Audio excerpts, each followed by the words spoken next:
Prime Minister Narendra Modi will hold a meeting with state chief ministers on April 8th at 6:30 p.m. to review the COVID-19 situation in the country.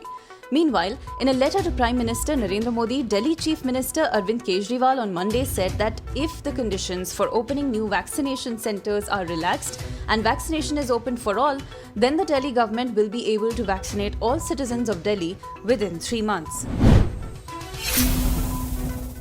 According to reports, veteran NCP leader Dilip Walse Patil is widely tipped to take over as Maharashtra's new Home Minister after the resignation of Anil Deshmukh.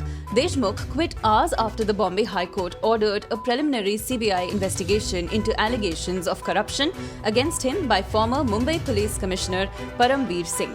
It is now being reported that Deshmukh may approach the Supreme Court to cancel CBI probe against him. After a French media report stated that 1.1 million euros was paid to a middleman by Rafale manufacturers, Union Minister Ravi Shankar Prasad on Monday dismissed the claim as completely baseless and said the Congress party had made it a big issue before the Lok Sabha polls but lost badly. The minister said, "We have to take into consideration the issue of corporate rivalry in France."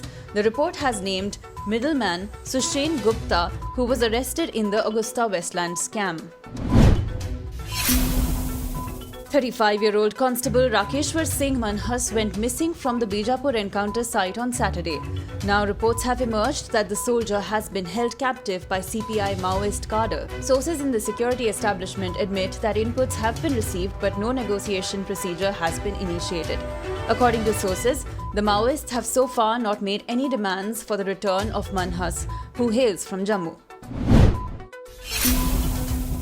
Union Minister Babul Supriyo on Monday said Samajwadi Party MP Jaya Bachchan, who is likely to campaign for TMC candidates in the West Bengal Assembly polls, might speak against BJP but will never say anything against him. "I welcome her in West Bengal," he said. "Though I do not have family relations with her, she knows me very well. She will speak against BJP but she will never say anything against me," Supriyo told ANI.